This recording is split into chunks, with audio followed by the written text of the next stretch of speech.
Muy buenos días.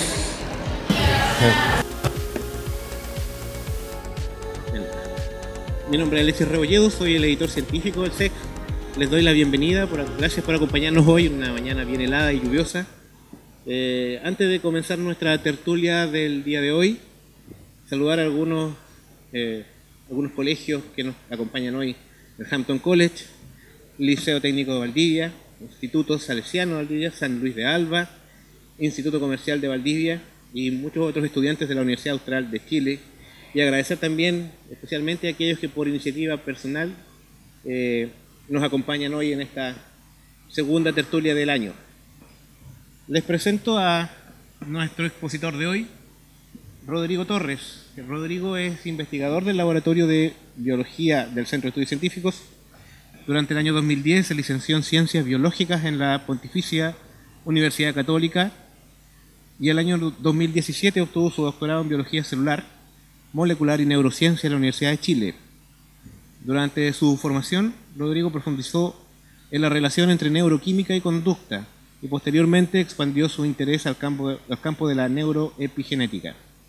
Su trabajo relaciona neuroepigenética y conducta, buscando comprender cómo la experiencia determina cambios de expresión génica en neuronas. Es un tema apasionante que espero que todos aquí disfrutemos. Al final de la exposición de Rodrigo vamos a tener un tiempo para sus preguntas, comentarios. Voy a dejar entonces con ustedes a Rodrigo Torres, un aplauso para él, y su exposición ¿Quién aprende cuando aprendemos? Hola, ¿cómo están? Gracias por venir.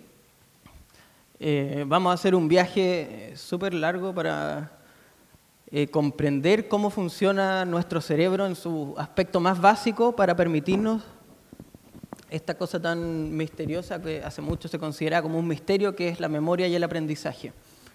Y al final vamos a abordar un trabajo reciente, súper reciente, de hace un par de semanas, que ha sido llamativo de la prensa incluso, y me han hecho bastantes preguntas, por eso quise abordarlo aquí, para que aprendan y tengamos un caso real de algo súper novedoso y moderno que se está haciendo hoy día. Vamos a abordar entonces una serie de conceptos que son complejos y lo vamos a ir viendo con ejemplos. La idea es que también vean cómo se trabajan estos conceptos en el laboratorio, cómo se hacen los experimentos, para que tengan una idea cómo se hace, que esta cosa no es mágica, sino que hay experimentos detrás y cómo se interpretan estos datos. Lo primero que necesitamos saber entonces es qué entendemos por aprendizaje y qué entendemos por memoria. Estas definiciones que tengo acá son de Eric Kandel, quien fue premio Nobel en el año 2000, que él se dedicó, lo vamos a ver más adelante, a trabajar en memoria y aprendizaje. Y él define aprendizaje como un proceso por el cual adquirimos conocimiento acerca del mundo. Y por memoria es el proceso por el cual este conocimiento del mundo es codificado, almacenado y recuperado. Aquí es importante destacar que la memoria consta de estos tres pasos: codificación, almacenamiento y recuperación. Es decir, que si yo obtengo información del medio, esa información tiene que ser codificada en, por así decirlo, en idioma de neuronas. Las neuronas no hablan como nosotros. También tiene que ser almacenado, que puede ser una estructura particular del cerebro o varias, y posteriormente recuperado en el momento que yo necesito la información. Problema en cualquiera de estas tres etapas, nosotros simplemente los vemos como problema en la memoria. Si yo a alguien le pregunto, ¿qué hiciste ayer? Y dice, ¿sabes qué? No sé, no me acuerdo. ¿Qué pasó ahí? Fue que ayer, cuando estaba haciendo las cosas, la información no fue codificada, por ende preguntarlo hoy día es inútil porque nunca lo codificó, o quizás lo codificó pero no lo almacenó. O el otro caso es que quizás sí lo almacenó, pero hoy día cuando le pregunto qué hiciste ayer, no es capaz de recuperar la información que sí está en su cerebro. Cualquiera de esas tres fallas nosotros simplemente lo vemos como problemas de memoria, pero son etapas muy definidas y que tienen procesos celulares distintos y cada uno súper complejo. Y distinguir entre estas cosas es bastante difícil y hoy día se puede hacer. El ladrillo fundamental de la memoria y el aprendizaje en nuestro cerebro es la neurona. Acá tenemos un dibujo básico del libro de qué es lo que es una neurona. Tenemos una región que es el soma, el cuerpo celular, donde está el núcleo. tenemos aquí como una especie de ramificaciones que se conocen como dendritas, y tenemos un axón que es bastante largo, que puede llegar a atravesar incluso prácticamente todo el cerebro. El axón más largo que tenemos nosotros, el que llega hasta la punta del dedo del pie, que debe tener un metro, puede tener, es las ballenas. Imagínense, el axón puede ser gigante, de 10 metros, sobre 10 metros. Y el axón también termina en ramificaciones prácticamente similares a este árbol de acá adelante, que es dendritas. Ahora, ¿cómo se ve esto un poquito más real? Tenemos este dibujo de Santiago Ramón y Cajal, que también fue un premio Nobel. Él se ganó el premio Nobel por hacer estos dibujos. ¿Por qué solo por hacer los dibujos? Porque lo hizo con una cantidad de detalle increíble y haciendo uso de técnicas que eran bastante complejas para la época. Acá está el soma. Todas estas ramas que vemos por aquí son las dendritas que estaban representadas acá. Estas que están acá arriba también son dendritas. Aquí hay una cosa arquitectónica que es súper bella en el cerebro, que es, dependiendo dónde están, por ejemplo, estas dendritas acá arriba pueden estar haciendo conexión con neuronas que vienen de alguna región particular del cerebro, mientras que las dendritas que están acá pueden estar haciendo conexión con neuronas que vienen de otra zona del cerebro. ¿Y el axón aquí dónde está? ¿Alcanzan a ver? El axón está acá, no se alcanza a ver completo, pero si se fijan es bastante más delgado, no es tan gordo como lo que se ve acá, sino que es sumamente delgado, y por supuesto que este axón se puede proyectar bastante a distancias considerables dentro del cerebro.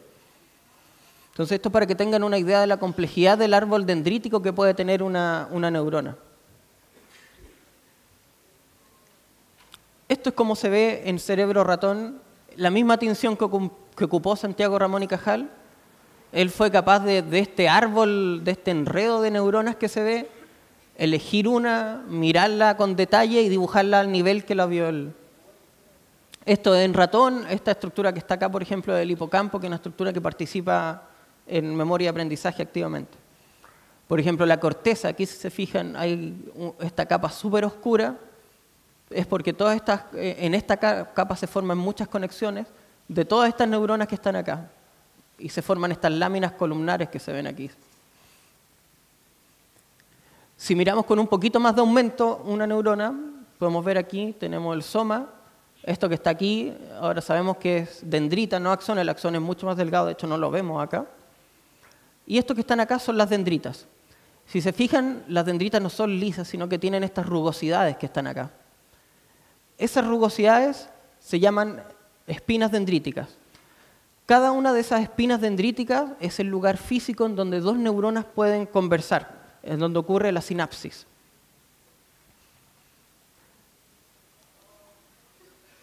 Que es esto que está representado aquí artificialmente. En la sinapsis tenemos la conversación entre dos neuronas, en donde tenemos el axón de una que viene, que conversa con lo que está acá, que sería una espina dendrítica de la neurona que sigue. Y ahí tenemos la conversación entre dos neuronas. ¿Cómo se ve esto en la realidad? Acá hay una fotografía de microscopía electrónica. Si se fijan, acá tenemos una zona que es el presináptico, que es donde termina el axón, que tiene estas pelotitas que se ven, que se llaman vesículas. Luego acá tenemos un espacio sináptico que es sumamente delgado, alrededor de 20 nanómetros. Y acá al otro lado tenemos lo que sería la espina dendrítica. Esta es una fotografía de una sinapsis real. Y como esquema, para recordar, tenemos entonces una región donde viene el axón, que es el presináptico, que tiene estas pelotitas, que son las vesículas que contienen el neurotransmisor que va a ser liberado en la sinapsis. Y en el postsináptico, es decir, la neurona que sigue después de esta sinapsis, tenemos receptores que van a recibir este neurotransmisor y van a producir la señal, la amplificación o que la señal que venía de la neurona anterior continúe su camino. Con estos conceptos básicos ya nos vamos a meter a qué es lo que pasa entonces con algunos ejemplos sencillos de cómo se trabaja con memoria y aprendizaje. Esto que está acá es un caracol de mar que se llama Aplysia californica. Y así como se ve, es bien sencillo, y esa fue una de las razones por la cual lo utilizaron para comenzar a estudiar memoria y aprendizaje, porque tiene un grupo, un número reducido de neuronas, por ende simplificaba tratar de relacionar qué es lo que pasa cuando hay memoria con qué es lo que pasa en las neuronas cuando hay memoria. Este caracol, el que está aquí es Eric Kandel, que le dije que ganó el premio Nobel. Él hizo todo su trabajo en este caracol y le valió el premio Nobel por eso. Este caracol tiene aquí una branquia por la cual respira y un sifón la que le permite estar moviendo agua para que pueda estar circulando agua oxigenada en esta branquia y pueda respirar así. Entonces, el Aplicia tiene una respuesta que es que si uno toca el sifón, que en la naturaleza sería como que quizá anda una piedra dando vuelta por ahí en el agua, la branquia se recoge como protección para que no se vaya a dañar y así no se dañe su capacidad de respirar en el agua. Pero a pesar de lo simple que es este animal también aprende. Y si yo, por ejemplo, acá lo toco con un pincel y lo vuelvo a tocar y se vuelve a tocar y se vuelve a tocar, después de esto el animal dice, ¿sabéis qué? Esta cosa en verdad no es peligrosa, me da lo mismo que me estén tocando, y la respuesta después de esto es menor. O sea, la primera vez que lo tocaron, la branquia se recogió completamente y después de repetir este estímulo, ahora la branquia ya no se recoge. Y eso es un aprendizaje súper sencillo, pero es un aprendizaje a fin de cuentas. Ahora, ¿con qué este señor Kandel, con qué lo pudo relacionar? Con lo que está representado aquí en azul, con los neurotransmisores. Pudo ver que en la condición control inicial, cuando hay una respuesta grande que se recoge mucho la branquia, las sinapsis son muy potentes, hay mucha liberación de neurotransmisor. Y después de que pasa todo este estímulo y que el animal se acostumbra, o se habla de habituación, el animal se habitúa a este estímulo, ahora la liberación de neurotransmisor es bastante menor y eso lleva a que no haya esta respuesta conductual. Entonces esto es algo súper sencillo, pero que fue una de las primeras cosas que dijo, que permitió decir que la memoria del aprendizaje no es algo etéreo ni fantasmagórico, sino que hay un sustrato físico real detrás de un cambio en la conducta en este animal. A pesar de ser una conducta bien sencilla, pero que cumple con una característica, que es que tenemos condiciones que son bien opuestas, una respuesta súper marcada y una respuesta disminuida, que lo vamos a repetir, vamos a seguir viéndolo a lo largo de la presentación.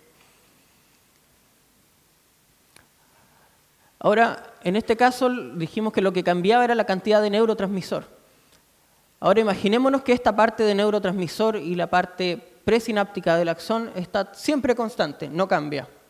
También tenemos la opción de que el postsináptico o la espina dendrítica cambie el número de receptores, por ejemplo. ¿Se fijan? Eso se conoce como LTP o potenciación de largo plazo. Y nosotros lo podemos registrar con cambios de corriente. Cuando se mueven iones a través de estos receptores, de estos canales, es un flujo de cargas. Y ese flujo de carga es corriente. Y podemos verlo así. Es decir, en una condición basal, con un número determinado de receptores, la corriente tiene un tamaño. Y cuando este número de receptores se incrementa, la corriente es mayor. Y en el laboratorio se registra y se ve de esta manera. En este caso, tenemos una respuesta basal que es producida por un estímulo que es constante. A lo largo de todo el tiempo se da siempre el mismo estímulo, un estímulo eléctrico. Y tenemos una respuesta basal. Y aquí en un momento damos un pulso de actividad fuerte y que es coincidente entre el pre y el postsináptico. Estimulamos de los dos lados. Y posterior a eso, se sigue dando el mismo estímulo que se daba acá en la parte basal y las respuestas son mayores. Esto sería como el símil de que, no sé, por ejemplo, que las luces en nuestra casa detecten, por ejemplo, hoy día esta luz se ha prendido muchas veces, por ende, la próxima vez que me prendan, la luz va a iluminar un 50% más de lo que iluminaba antes. Esto es decir que las neuronas, en particular la sinapsis, es capaz de modificar su eficiencia en función de la actividad histórica que ha tenido. Es decir, que la sinapsis es capaz de recordar cuánta actividad ha tenido en el tiempo anterior para determinar con qué eficiencia voy a funcionar en el futuro.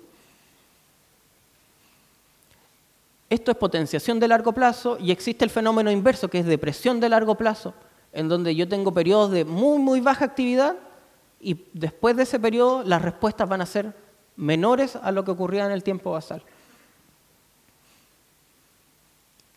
Ahora vamos a ver un ejemplo en donde modificar la eficiencia de la sinapsis, es decir, potenciación de largo plazo o depresión de largo plazo, es capaz de modificar una conducta. La conducta en este caso va a ser condicionamiento por miedo. Para esto se ocupan estas cámaras que se conocen como cámaras de Skinner, que tienen varios elementos, pueden tener sonido, luces, acá una palanquita que cuando el animal, un ratón aprieta, le entrega comida, por ejemplo, y tiene este suelo que tiene una gradilla que puede entregar estímulos eléctricos, un choque eléctrico. Pero recuerden que esto es un condicionamiento por miedo, no es por dolor. Entonces lo que hace esto es una corriente muy baja que hace una sensación de producir hormigueo en los dedos. Al ratón le produce hormigueo en las patas, pero como para el animal una sensación extraña que no conoce, le produce miedo. Entonces lo que se busca no es producir dolor, sino ese miedo. Y estas cámaras se pueden utilizar en diversas especies, desde lagartos hasta palomas, por ejemplo, porque el condicionamiento es algo que podemos, bueno, nosotros lo tenemos y es conservado en las especies también.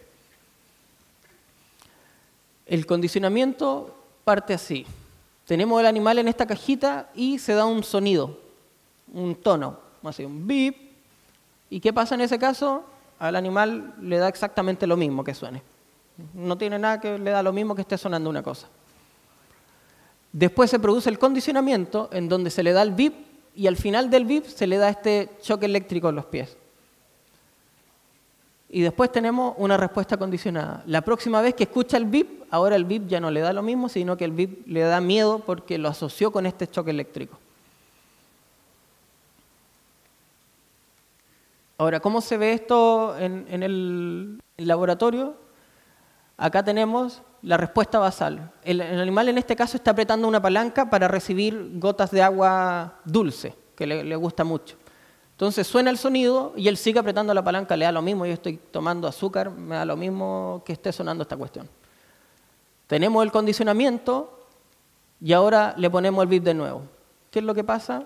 Está tomando azúcar feliz y cuando escucha el bip que está en este periodo de tiempo azul, deja de apretar la palanca. ¿Por qué? Porque ahora el sonido ya no le da lo mismo, sino que el sonido dice, oh, me va a venir el choque eléctrico. Y ahí, claro, deja de tomar azúcar.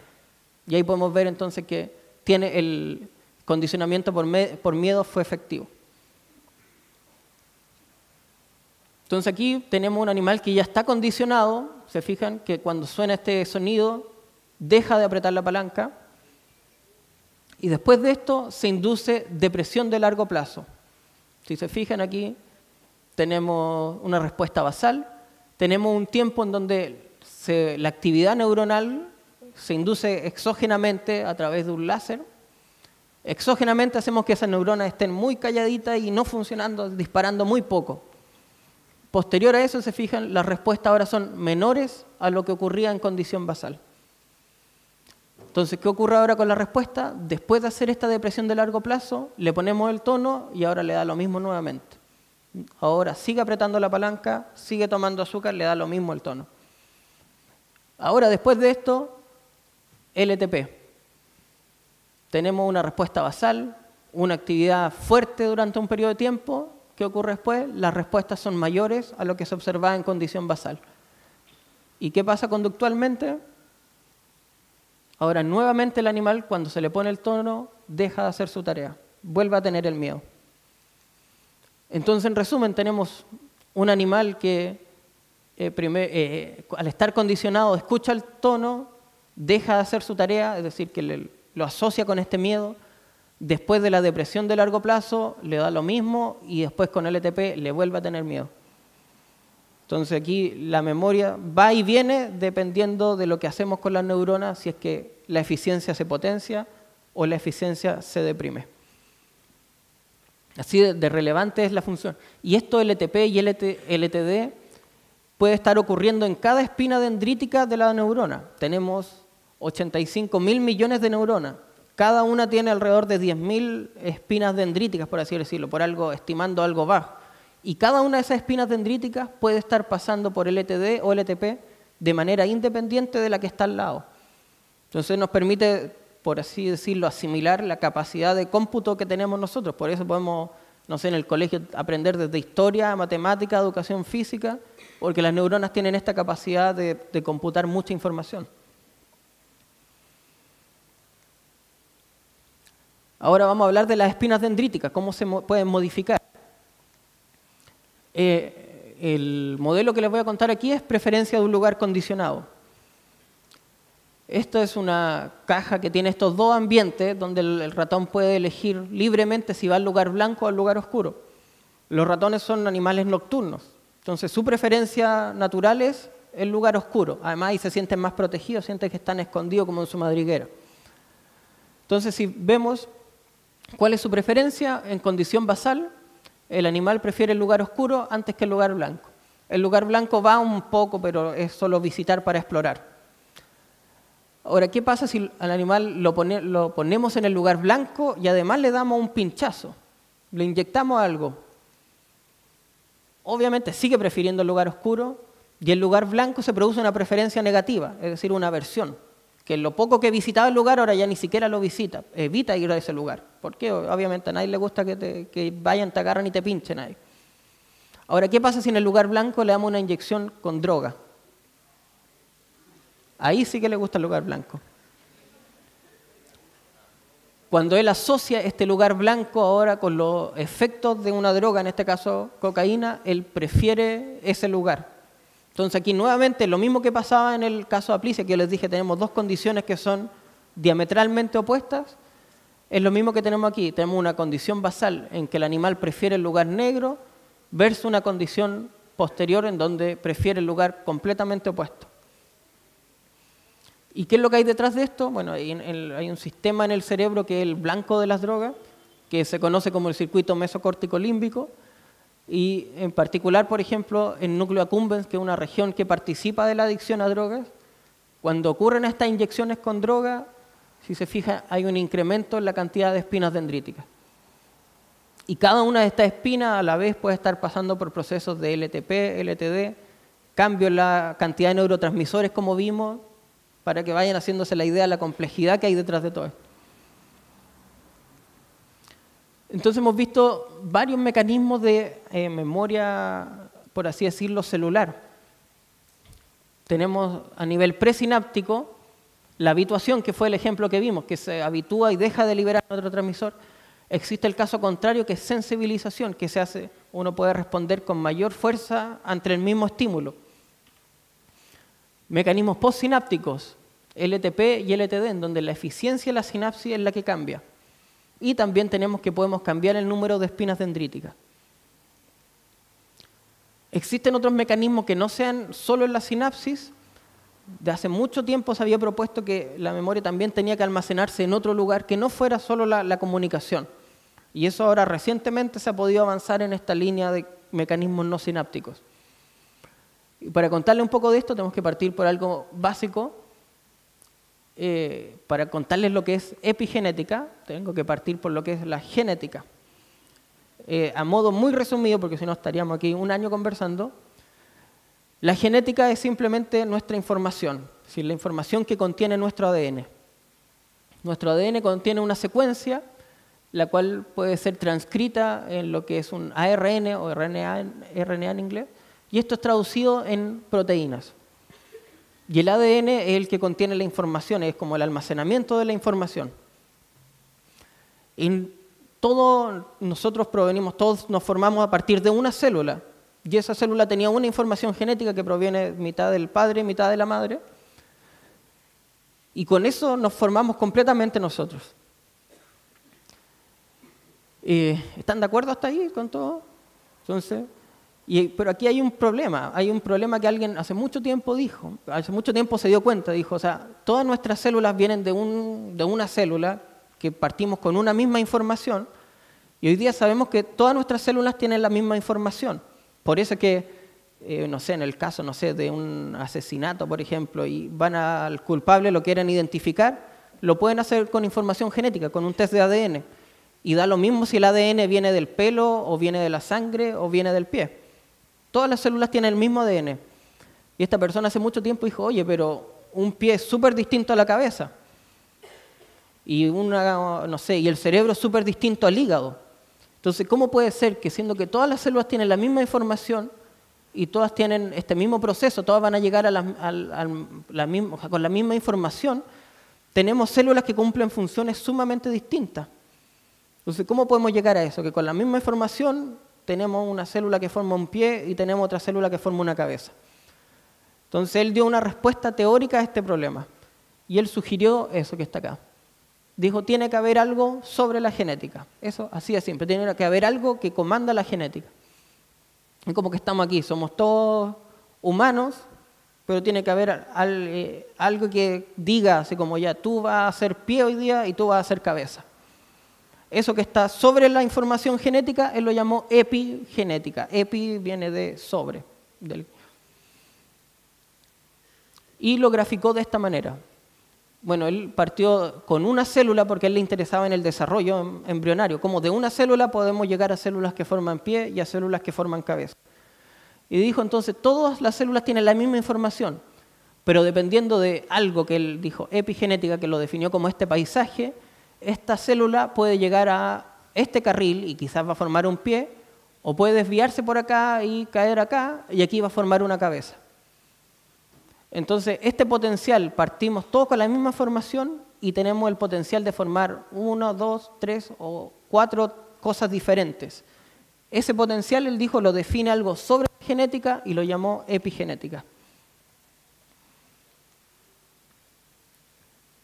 Nuestra información genética está codificada en 4 bases, que son la timina, la adenina, la guanina y la citosina. Pero algunas de estas bases pueden modificarse, que por eso aquí está marcado en rojo. En este caso vamos a hablar de la citosina. La citosina puede ser modificada en el ADN mediante la adición de un carbono y 3 hidrógenos. Una modificación bastante pequeña que está representada aquí. Estas modificaciones es lo que hoy día se conoce como epigenética. Es decir, que en este caso la información genética no ha cambiado. O sea, si yo voy hoy día, mato a alguien y dejo mi sangre ahí, y mañana me identifican y me quieren identificar por ADN, aunque hayan ocurrido estos cambios de por medio, la secuencia sigue siendo la misma.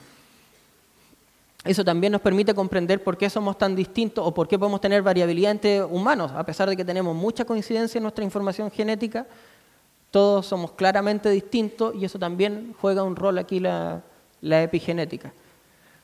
Y por supuesto también en el desarrollo. En el desarrollo estas marcas van apareciendo y desapareciendo a medida que desde una célula vamos formando diferentes órganos. Estas marcas van apareciendo en el genoma. Una forma sencilla de verlo, pero que no es estrictamente correcta, pero que permite entender esto, es como que nuestro ADN es un libro. Y estas marcas epigenéticas determinan cuáles son los capítulos. Es decir, que todas las células tienen el libro completo, pero a una célula van a decir, tú vas a leer el capítulo pie, y tú vas a leer el capítulo cabeza. Y eso permite que a pesar de que las dos tienen la misma información, una va a formar pie y otra cabeza. Esos capítulos podría ser el símil de lo que hace la epigenética. Entonces tenemos la información que es el ADN y la epigenética distribuye qué partes de la información leer, por así decirlo. Lo interesante de estas marcas epigenéticas es que son dinámicas, es decir, pueden aparecer y desaparecer en el tiempo, así como lo hacen en el desarrollo. A pesar, cuando ya somos adultos, esas marcas pueden seguir apareciendo y desapareciendo a través de una serie de enzimas. En las DNA metiltransferasas, que son transferasas de grupos metilo, que es la modificación, son capaces de incorporar estos grupos metilo en citosina, es decir, metilar citosina en el ADN. Y otro grupo de enzimas, que se llaman translocadoras 10-11, o TET en inglés, son capaces de borrarlas.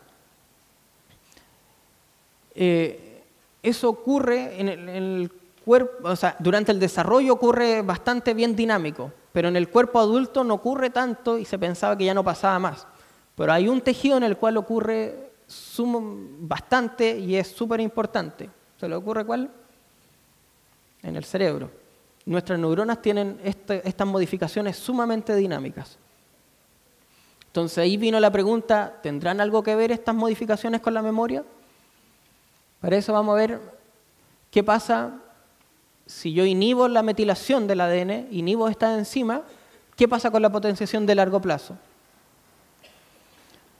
Aquí tenemos un registro de LTP, tal cual como les mostré en el ejemplo. Tenemos una respuesta basal. Y después en una condición control en negro, se fijan, las respuestas son mayores a la condición basal en el tiempo. Ahora sí, en este en blanco está el mismo experimento, pero ahora con una droga que se llama 5-acetidina, que lo que hace es inhibir la metilación del ADN. Es decir, que el ADN ahora está imposibilitado de tener estas marcas rojas. ¿Qué ocurre con la potenciación? Hay potenciación durante un tiempo, 1 hora, y después la potenciación cae. Si recuerdan el ejemplo del ratón con LTP y LTD, ¿qué pasaría aquí con la memoria de ese animal? ¿Qué pasaría con la memoria aquí si es que las células no pueden tener potenciación de largo plazo? Ahora el caso inverso. ¿Qué pasa si no tenemos estas enzimas TET, estas translocadoras que lo que hacen es quitar estas marcas? Es decir, este ADN va a tener metilación, pero no va a ser capaz de remodelar, no va a ser capaz de quitar estas marcas. Aquí les voy a contar de extinción de memoria. Se basa en el mismo condicionamiento por miedo, en el cual el animal aprende, asocia el tono con este choque eléctrico y le produce miedo. Ese miedo se puede ver como lo que está aquí, que es freezing. Freezing es congelamiento, es decir, que el animal escucha el tono y se queda así quietito esperando, y dice, ahora me va a llegar el shock, y se queda quietito y ya pasó.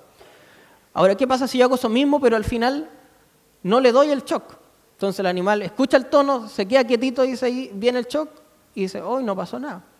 Y después lo hago de nuevo, viene el shock, y dice, hoy tampoco pasó nada. Y eso lo puedo repetir y repetir hasta que al final el animal dice, ya sabes que me da lo mismo el tono porque no me dan shock. Eso es extinción de la memoria. No es lo mismo que olvidar, ojo, que no es lo mismo que hoy yo aprendí algo hace 10 años y se me olvidó ya, es un olvidar pasivo.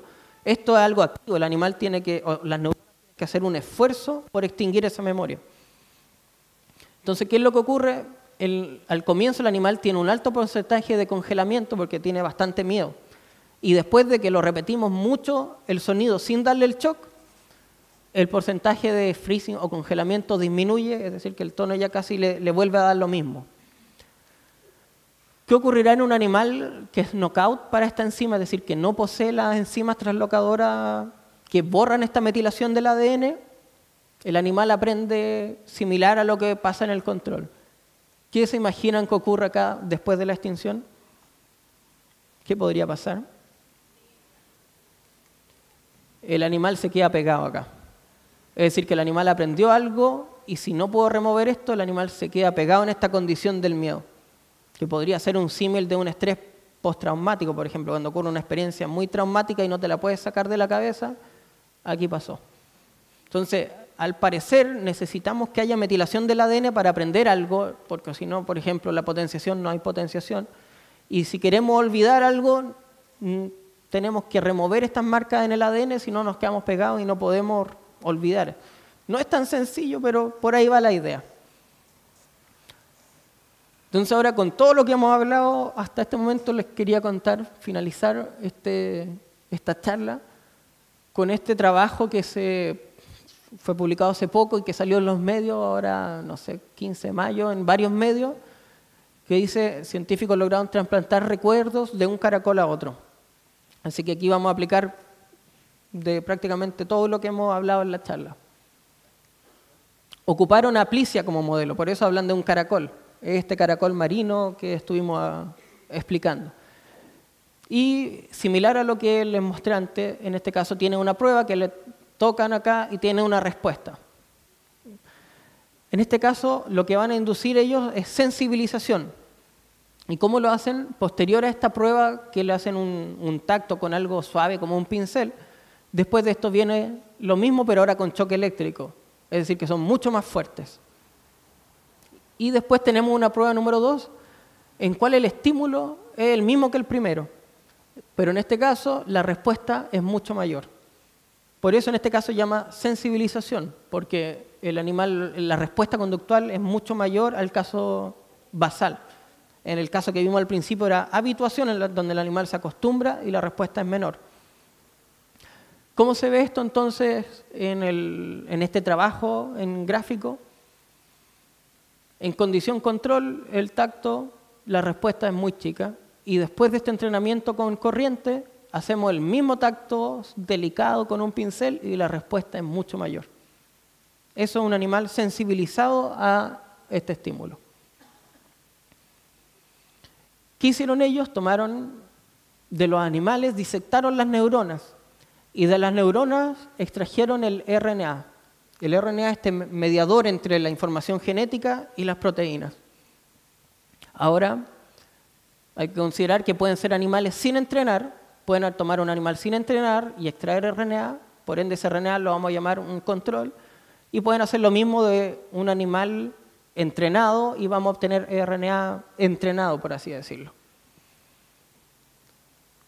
Entonces, con estos RNA de las dos condiciones, se inyecta a un animal control, un animal que no ha sido entrenado, y vamos a ver qué es lo que ocurre. Lo que observan ellos es que cuando el animal sin entrenar recibe RNA control de un animal que no fue entrenado, la respuesta es muy baja, lo normal decir. Pero cuando un animal que no fue entrenado recibe RNA de un animal entrenado, su respuesta es como la respuesta sensibilizada. Es decir, este animal nunca pasó por los choques eléctricos y responde como el animal que sí tuvo el entrenamiento. Entonces, esto es lo que en los medios le hacen, o lo que destacan, que es la transferencia de memoria. Es decir, que este animal nunca aprendió, nunca pasó por esa experiencia, pero se comporta como si lo hubiese vivido. Pero este trabajo también tiene una arista que va un poquito más allá, que es lo que encuentro más interesante. ¿Qué pasará ahora si tomamos RNA de animales entrenados y lo inyectamos a animales sin entrenar? Lo mismo, pero ahora le imposibilitamos a este animal metilar el ADN. Es decir, que no pueda tener estos cambios en la citosina, estas metilaciones. Cuando reciben el RNA de animales entrenados, los animales muestran esta respuesta sensibilizada, que es lo mismo que vimos antes, que es la transferencia de memoria. Y cuando reciben el RNA junto con un químico que inhibe la actividad de esta enzima, la respuesta a esta transferencia de memoria se pierde completamente. Es decir, que para que la memoria pueda pasar de un animal a otro, se necesita que existan estas modificaciones en el ADN. Sin las modificaciones, la memoria no pasó para ningún lado. ¿Y qué es lo que tenemos acá? Entonces tenemos el animal entrenado al que le sacamos RNA, se lo inyectamos a otro animal y esto induce cambios en la metilación del ADN que van a permitir la modificación de la función neuronal y la expresión de la conducta. Esto presupone también que el animal entrenado también debe tener estos cambios en la metilación del ADN, que es algo que ya se ha visto anteriormente. Entonces, la idea con lo que lo quería dejar con esta charla de quién aprende cuando aprendemos, es que cada vez que estamos aprendiendo algo, claro, todas nuestras neuronas están cumpliendo una función súper importante en cuanto a cambio de la eficiencia sináptica y todos estos procesos que vimos. Pero que incluso cuando ustedes aprenden, su ADN también tiene que contribuir en el aprendizaje incluso. Y eso también es un mecanismo que permite comprender por qué tenemos aprendizajes que duran años, más allá de lo que viven las proteínas, por así decirlo. Tenemos aprendizaje, no sé, de cuando aprendí a andar en bicicleta, hoy día, bastantes años después, todavía lo tengo y esas cosas, el hecho que estén almacenados junto con la información genética hace sentido porque lo necesitamos mantener en el tiempo. Entonces, con eso quería dejarle esta vista moderna de cómo se almacena la información o la memoria de una manera no sináptica que incluso involucra a nuestro ADN, a nuestra información genética. Y que espero que le haya quedado claro y que les abra el apetito por comprender más de esta cosa, para que busquen más información y se hagan una idea de lo complejo que es nuestro cerebro para permitirnos hacer todo lo que hacemos en el día a día. Muchas gracias.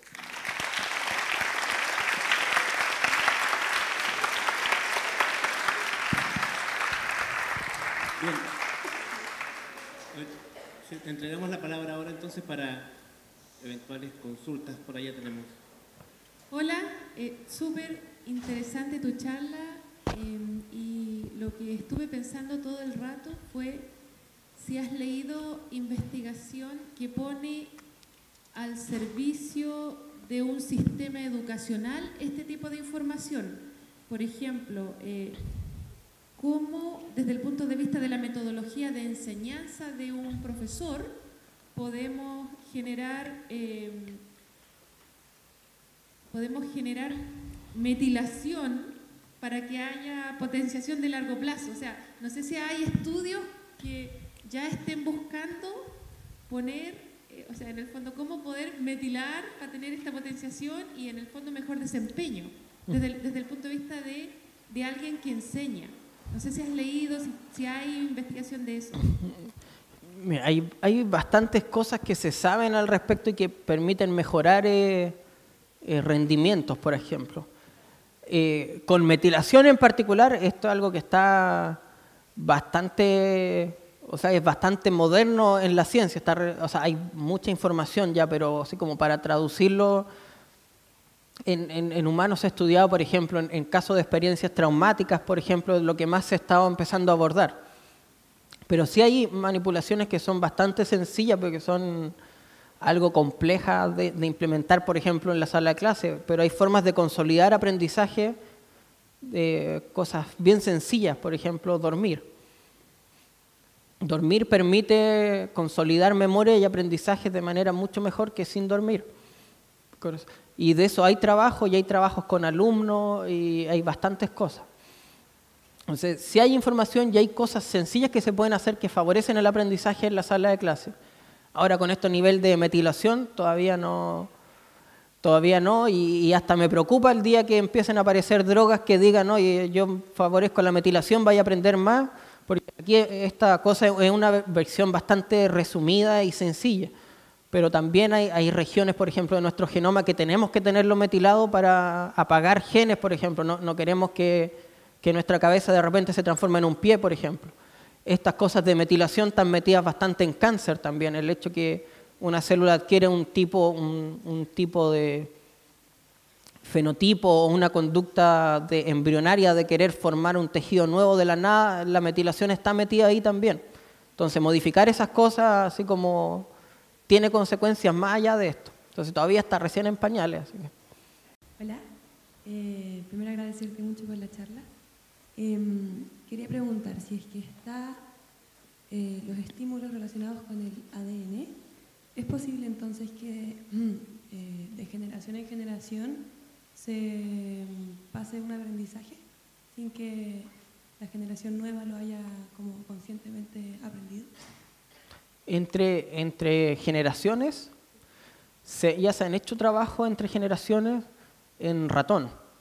En ratón pudieron ver también con un condicionamiento por miedo, pero lo hicieron asociado a un aroma, porque los ratones, el sistema olfativo está mucho más desarrollado. Pudieron ver que si un ratón, por ejemplo, asociaba un miedo a un olor particular, su descendencia tenía cambios en la metilación que permitían que el receptor que detecta ese olor se expresara mucho más. Entonces, aquí hay algo, uno no puede heredar conductas directamente. Lo que hereda son estructuras celulares, neuronales, que te permiten expresar esa conducta. Y eso sí se logró hacer. O sea, no es que se haya logrado, sí aparentemente ocurre. Y algo también que, bueno, ha tenido debate porque replicar estos resultados u observarlos con otro fenómeno que no sea olfato es algo técnicamente súper complejo. Pero aparentemente sí está ocurriendo y por lo menos en ratón se pudo ver. Así que sí hay un sustento para decir, no es que pase la memoria, no es que el ratón le tenía miedo a A, el hijo le tiene miedo a A. El hijo tiene la estructura para detectar el olor A mucho más desarrollado que un ratón normal. Y que tiene un sentido evolutivo, por así decirlo, que el papá aprendió que ese olor es peligroso, el hijo tenga mayor sensibilidad para detectarlo. Ahora también podría decir que el hijo lo relacione con algo positivo, lo va a detectar mucho más fácil y va a ir, o quizás también lo puede relacionar, no le da la valencia, no es decir este olor es malo, sino que tú puedes detectar mucho más fácil ese olor, eso sí. O sea, lo claro es que no es la conducta, las conductas no se heredan, las estructuras que sustentan las conductas sí, lo mismo que ocurre en este caso del caracol. Yo tengo dos preguntas. La primera, aquí. En el caso de una persona que consuma constantemente THC, ¿le produce problemas a una memoria a corto plazo? ¿Que consuma constantemente qué? THC. ¿Qué cosa, disculpa? Compuesto activo. THC. Sí. Ah, sí. Sí, el consumo habitual tiene daños asociados. Tiene bastantes daños, cambio en el volumen neuronal, cambio en el volumen de estructuras del cerebro, se han visto, sí tiene daños asociados. No es como la idea de que la marihuana es así como light y como que no produce daño, no es así. Sí produce un daño que obviamente, tengo que decirlo, es mucho menor que cocaína, ¿cachai? En eso no hay, pero el hecho que no es inerte en tu sistema. Produce cambios y esos cambios se representan en tus cerebros, sí. Tengo otra pregunta también. Por ejemplo, usted mencionaba una droga que afectaba el proceso de aprendizaje. En el caso del comportamiento de un adicto, si se le inyecta esa droga, ¿podría producirle un cambio en su conducta, onda que ya no quiera consumir ese tipo de productos?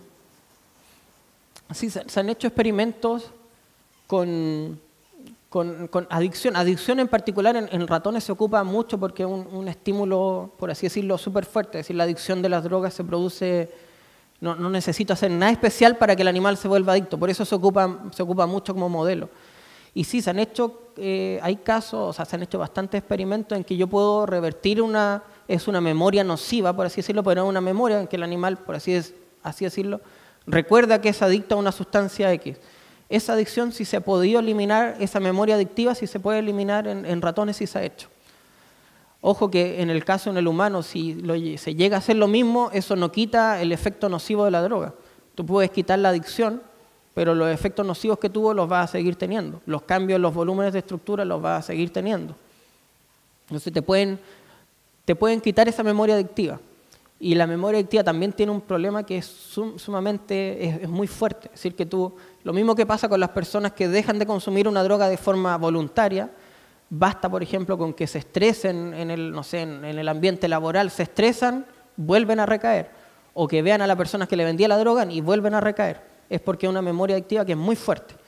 Es muy fuerte porque ese sistema que mostré, que el mesocortico límbico que está en una diapositiva, es un sistema súper ancestral en nuestro cerebro. Por eso hasta lagartos se pueden volver adictos. Es un sistema súper ancestral y cuya función era permitirle al cerebro tener plasticidad para recordar cosas relevantes. Ese sistema se activa en condiciones naturales con comida, por ejemplo. La idea era que el animal, si está buscando en el ambiente, está todo el día recorriendo, de repente encuentra comida, este sistema se activa y le permite recordar dónde fue que encontró esa comida. Entonces, las drogas secuestran este sistema que es súper antiguo y es capaz de controlar todo el resto de las otras conductas. Porque en condición natural su pega era esa, era decirte, hay que comer y este sistema te dirige esa conducta a encontrar esa comida que alguna vez encontraste. En el caso de las drogas te secuestran este mismo sistema y lo utilizan para encontrar drogas solamente. Por eso, sí, se puede borrar esa memoria adictiva, pero esos cambios que habían detrás no los va a perder. Hola, me presento. Soy Isabel, profesora de lenguaje del Instituto Comercial. Y como podrás ver, tenemos un público especial hoy porque tenemos 2 cursos, 2 primeros. Y en realidad mi pregunta es básicamente en relación a los niños que nos acompañan y me gustaría preguntarte cómo nos podrías, digamos, contar de tu charla y resumir la información en conceptos que los niños puedan apropiarse. Porque la idea, chiquillos, es que después ustedes escriban un texto informativo sobre lo que se habló en la charla. No quiero nada de Así que eso más que nada, si nos pudieras como comentar para que los niños entiendan cómo se genera su propio aprendizaje y cómo su memoria toma lo que ellos aprenden. Así que eso, muchas gracias. O sea, mi objetivo personal era que quedaran con esta idea que cuando estamos aprendiendo, lo que sustenta ese aprendizaje de partida que no es algo misterioso, sino que hay cambios en funciones de células detrás de esto. Y que esas funciones se pueden modificar también en laboratorio a voluntad y que en el caso que nosotros seamos capaces de tomar en el caso del caracol, por ejemplo, tomamos la función celular de un animal que sabía algo, tenía un conocimiento A, yo en un animal B imito la función celular de ese animal y voy a tener una expresión conductual similar que nosotros interpretamos como memoria también.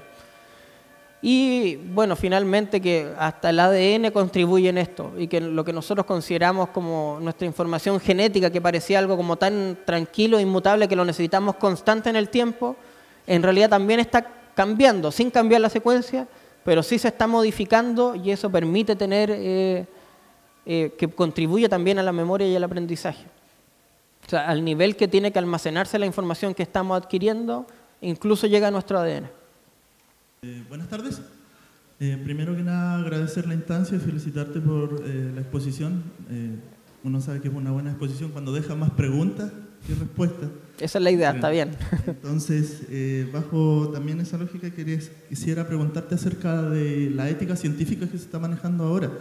Si bien sale un poco del tema, pero a mí me parece bastante interesante, ya que a nivel histórico, claro, la ciencia ha funcionado de cierta forma, pero a veces personas con malas intenciones toman estos avances y lo transforman en otras cosas. Ahí tenemos la doctrina del shock, por ejemplo, que se utilizó en economía. Básicamente es lo mismo que estábamos viendo, se aplica desde la psiquiatría que aplicaron los nazis hasta todo lo que es el aprendizaje por experimento de Pavlov, Skinner, etc. Entonces, sobre lo que tú hablaste, que es bastante nuevo, también dijiste que se está avanzando en esa dirección, me parece un poco preocupante el hecho de que se puedan insertar recuerdos, ¿no es cierto?, en un caracol primero, ya ok, ese es el avance, pero más tarde ¿qué? Y en torno a eso también hacer referencia un poco al Alzheimer, en el sentido de que tal vez esto también puede cooperar para una enfermedad que es súper terrible, que es esta, si tal vez tiene relación o no. Esas dos cosas. Ética, a nivel de ética científica, ¿cómo manejan ustedes esto?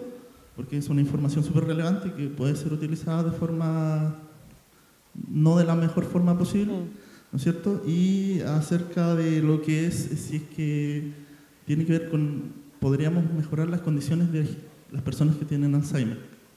Entonces, sí, yo, bueno, como dije en la charla, a mí en verdad me da miedo estas cosas como que, o sea, que empiecen a aparecer drogas para potenciar la memoria, por ejemplo. Creo que algo súper, o sea, que en algún momento se va a tener que tratar como normar estas cuestiones, porque ahora sale mucho, algunas cosas sin sustento científico, otras con, pero aún así, a pesar de que tenga el sustento científico, el comprender a cabalidad todos los cambios que hay detrás de esto, va a llevar mucho tiempo. Aquí, por ejemplo, este trabajo ven la parte electrofisiológica, la función neuronal, pero todo lo que más atrás de eso tiene que haber un montón de información que todavía desconocemos. Ahora, que llegue esto al humano todavía falta bastante. Por lo menos científicamente hablando, puede que las empresas empiecen a sacar cuestiones para eso, que es lo que me da miedo todavía. Y en cuanto a aplicación al humano, ya gracias a cosas similares a esto se ha podido ver, por ejemplo, si te recuerdas de las 3 etapas de la memoria que hablé, de codificación, almacenamiento y recuperación, que por ejemplo en Alzheimer lo que se ha visto en modelo es que lo que está alterado en sus primeras etapas es la recuperación de la información, porque podía ser que tuviera problemas en la codificación, en ese caso la cosa es más compleja. Pero al parecer, y lo que la evidencia sugiere hasta ahora, es que nosotros codificamos prácticamente toda la información que está a nuestro alrededor y lo que se filtra es qué es lo que podemos recuperar. Y en Alzheimer se ha podido hacer recuperar la memoria a ratones fortaleciendo la sinapsis, o sea, las neuronas que tienen la información. Si las neuronas tienen la información, pero cuando tú le dices, oye, ¿qué fue lo que hiciste?, no son capaces de activarse de manera natural. Y si esas neuronas las refuerzan de manera artificial, sí son capaces de expresar la conducta. O sea, en cuanto a conocimiento, se ha avanzado harto. Lo que pasa es, como tú dices también, que genera un montón de preguntas detrás y un montón de mecanismos que desconocemos todavía. Pero yo creo que va para el lado de que va a llegar a aplicarse al humano, yo creo que sí. Va a pasar tiempo, pero yo creo que sí, porque son grandes pasos. O sea, en los últimos 50 años la memoria pasó de ser algo etéreo, una cuestión media fantasmagórica, a ya tenerse este nivel de control sobre la memoria. Entonces ya pronto se va a poder dar el paso de ayudar al humano con esto, por lo menos. Hola, gracias por tu presentación. Mi pregunta va a lo siguiente. en este auge que hay ahora de las tecnologías de edición genética, como el CRISPR y otros, suponte en un futuro, como, no sé, 20, 30 años más, con este tipo de descubrimientos, ¿hacia dónde crees tú, en tu opinión, que debería avanzar esta tecnología? ¿Como en tratamientos o a qué sectores podría beneficiar este tipo de descubrimiento? En cuanto a memoria, a función,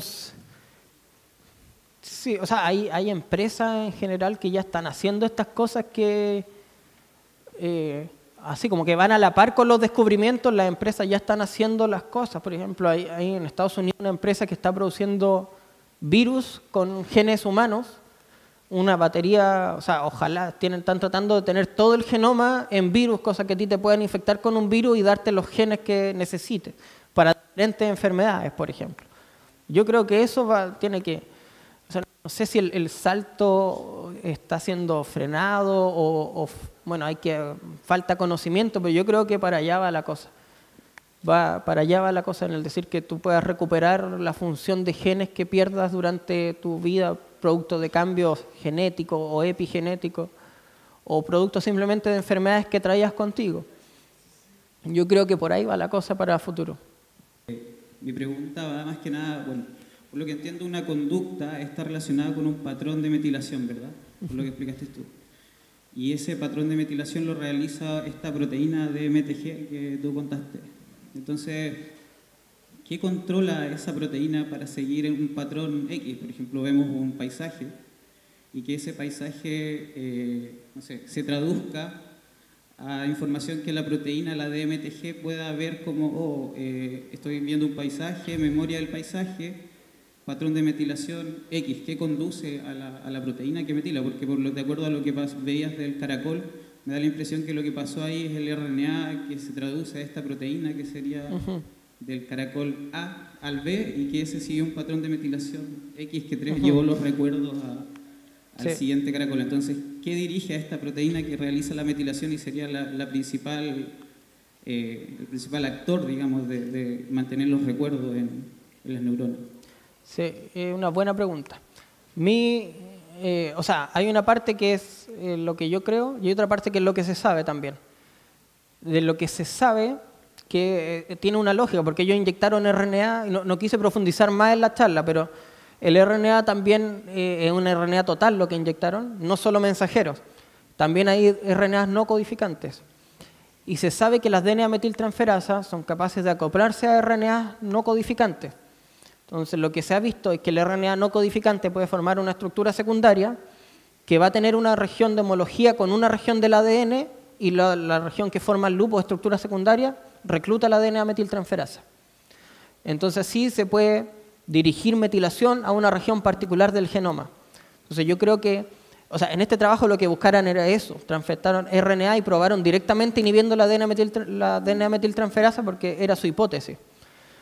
Yo creo que ese es el primer paso. Yo creo que el primer paso es que eso cambia la metilación de algunos genes que van a ser importantes y una vez que la función neuronal cambia y las neuronas están más activas o ocurren los cambios funcionales, vienen otra oleada de cambios de metilación, esa es mi idea, que va a ser dirigidos por actividad, por la actividad propia, es decir, que una neurona que está disparando más transcribe más algunos genes y ahí van a venir otra ola de cambios de metilación que...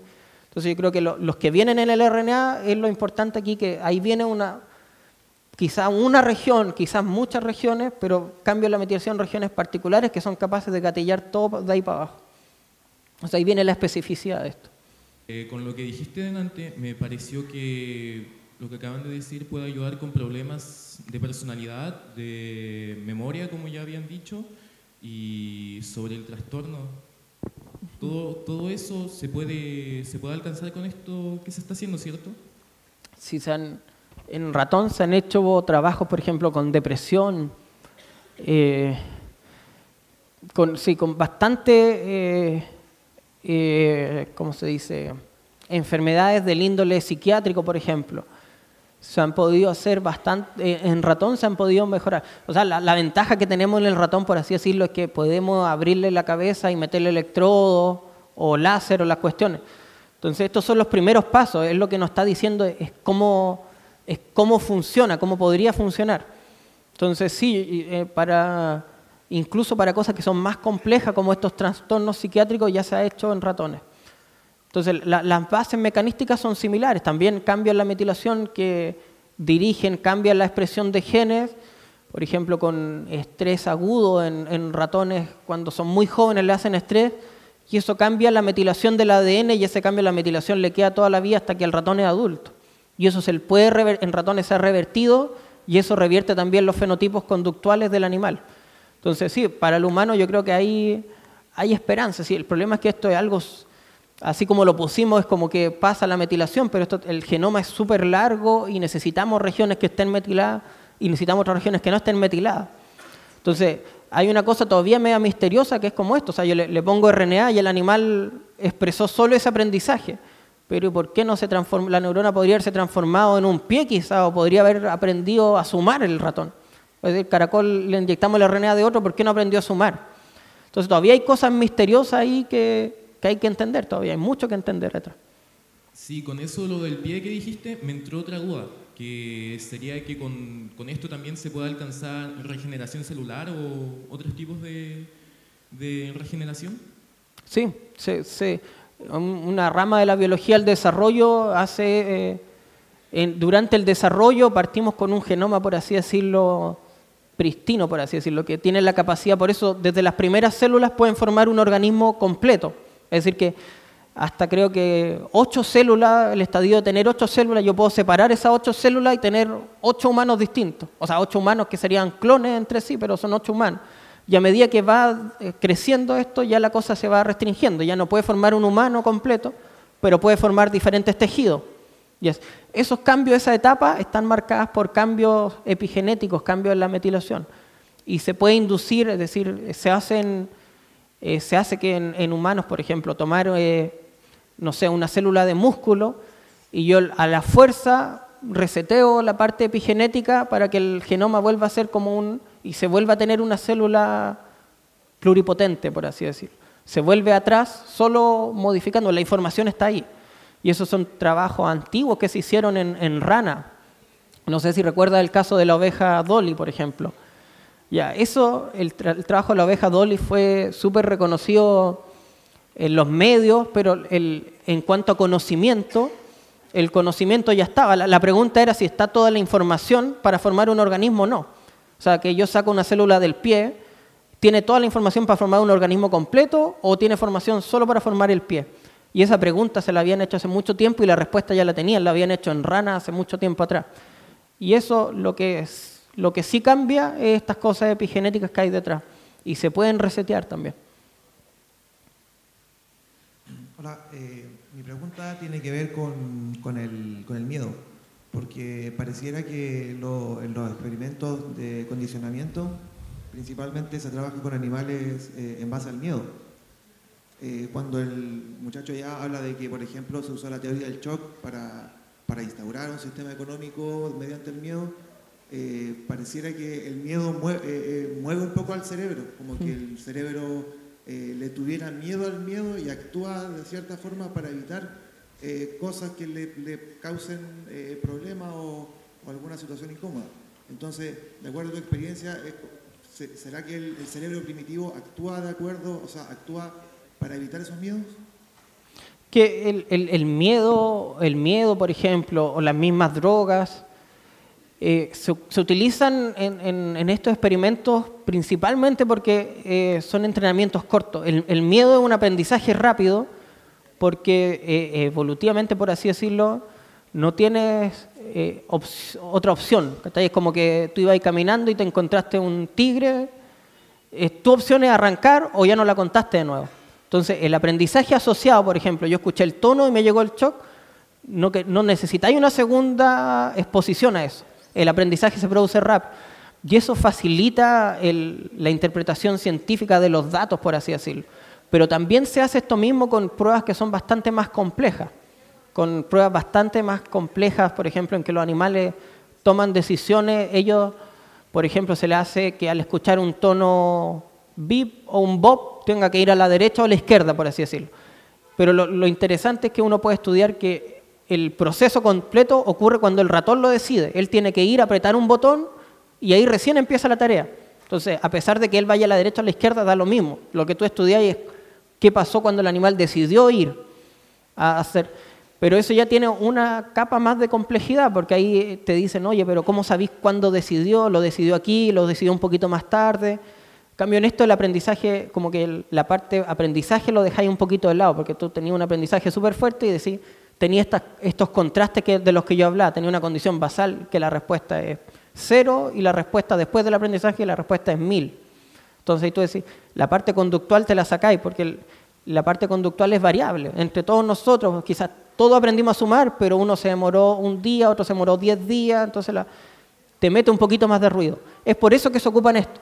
Pero también tiene lo que tú dices, que es una capa de algo difícil. Todavía en neurociencia hay una crítica fuerte en eso, que hay un montón de aprendizajes que tenemos, por ejemplo, que quizás tú vas caminando y decís, hoy me acordé de una vez que iba caminando y me tropecé. Y no es algo relevante, ni estuviste a punto de morir, pero es una memoria que está ahí. Ahora, si esas memorias también tienen estos cambios, lo más probable es que sí. Pero estudiarlo es mucho más complejo, porque el recuperar esa información, cómo hacemos en un ratón para recuperar una información que no es tan relevante como este mío, es más complejo. Entonces, si se ocupa esto es simplemente por la facilidad que tiene y por lo claro que es en cuanto a los resultados conductuales, por eso solamente. Hola, mi pregunta es, ¿en qué se está trabajando acá, usted? Disculpa, ¿en qué está trabajando acá? A mí me interesa ver cómo estos cambios epigenéticos en la metilación del ADN, de hecho, hay más cambios epigenéticos, yo mostré solo metilación y hay varios más aparte de la metilación. Lo que quiero lograr en estos 3 años que tengo ahora es cómo esto participa de la recuperación de información. Mi hipótesis de trabajo es que yo puedo aprender algo, pero no lo voy a poder recuperar si no soy capaz de interpretar estos cambios en la metilación del ADN. Esa es la idea.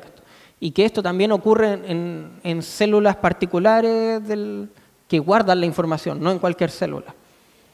Así que ahí esa es como la idea general. Yo tengo otra pregunta. Aquí, de nuevo. ¿Qué pasa si, por ejemplo, en el caso de una persona que tiene muchas dificultades de aprendizaje, le trasplantan ARN de una persona que tiene una facilidad impresionante para poder aprender y que tiene conocimiento de muchas cosas? En el humano esto es un poco más complejo, porque el humano tiene bastante más estructura, un aprendizaje cualquiera involucra el cerebro completo prácticamente.